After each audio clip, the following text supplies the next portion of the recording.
ce n'est pas l'entrepreneuriat qui sauvera l'Afrique. L'entrepreneuriat ne peut pas sauver l'Afrique.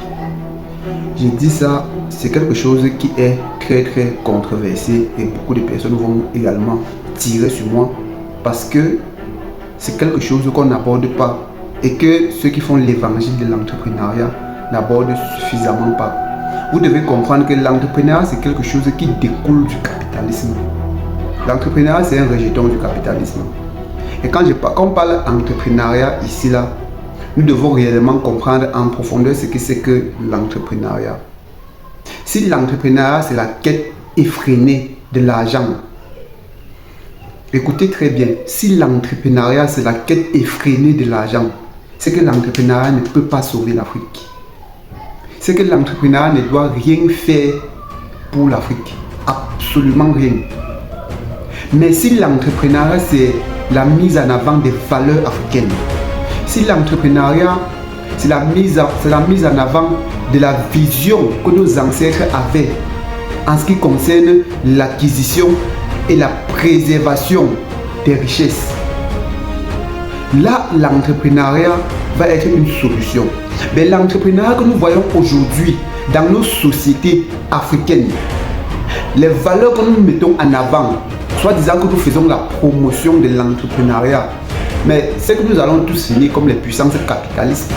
C'est que nous allons finir tous comme les États-Unis d'Amérique, où les gens sont prêts à tout. Les gens sont prêts à détruire la planète pour se faire de l'argent. Où les gens sont prêts à faire l'impensable pour pouvoir gagner plus d'argent. Ce n'est pas ça l'entrepreneuriat.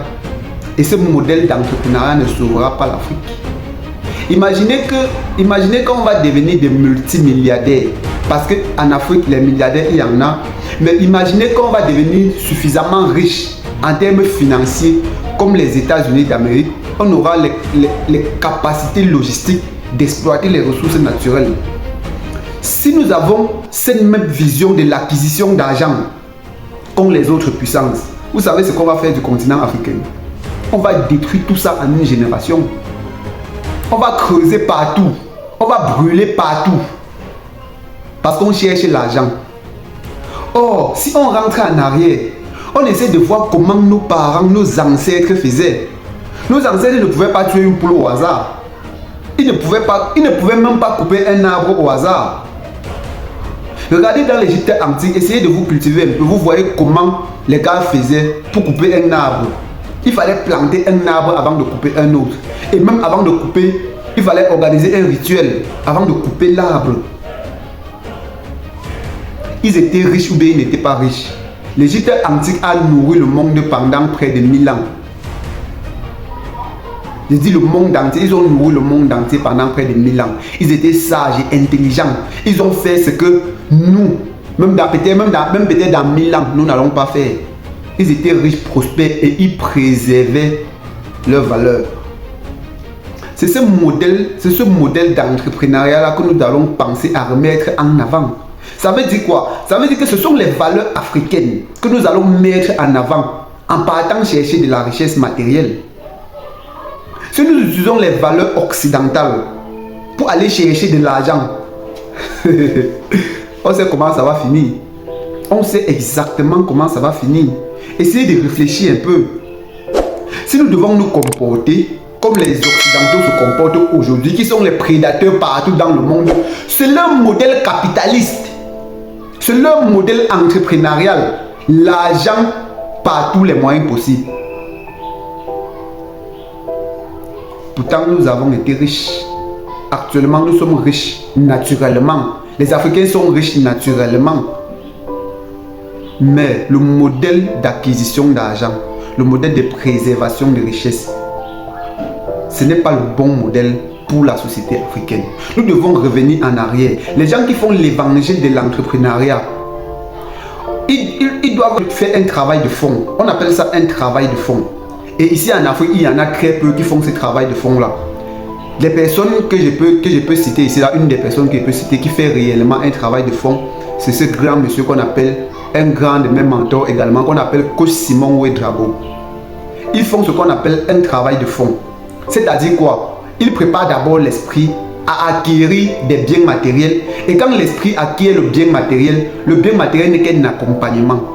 Mais le bien matériel n'est pas la finalité. Si nous ne nous inspirons pas des valeurs africaines, si nous mettons en avant les valeurs occidentales, c'est que c'est fini pour l'Afrique. Entrepreneuriat, là, ça va brûler toute l'Afrique, ça va détruire. Ce ne sont même pas les prédateurs occidentaux qui vont détruire l'Afrique, ça serait nous-mêmes. Imaginez aujourd'hui des jeunes qui sont des millionnaires, qui sont prêts à faire l'impensable pour acquérir de l'argent. Imaginez les multimilliardaires avec les capacités inimaginables pour extraire, transformer et préserver de la richesse. Imaginez ce qu'ils seraient capables de faire avec de tels moyens. Ce n'est pas l'entrepreneuriat qui va sauver l'Afrique. Ce n'est pas l'entrepreneuriat. Ce sont les valeurs africaines qui peuvent sauver l'Afrique. Ce sont les valeurs africaines qui vont sauver l'Afrique.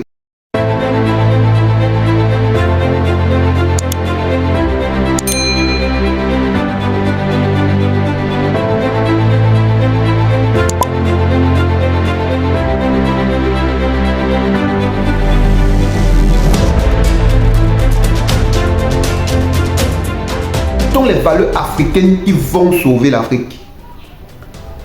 Chers bâtisseurs d'Afrique, si la vidéo t'est intéressée, je t'invite à lâcher un like. Je t'invite également à t'abonner si tu n'es pas abonné.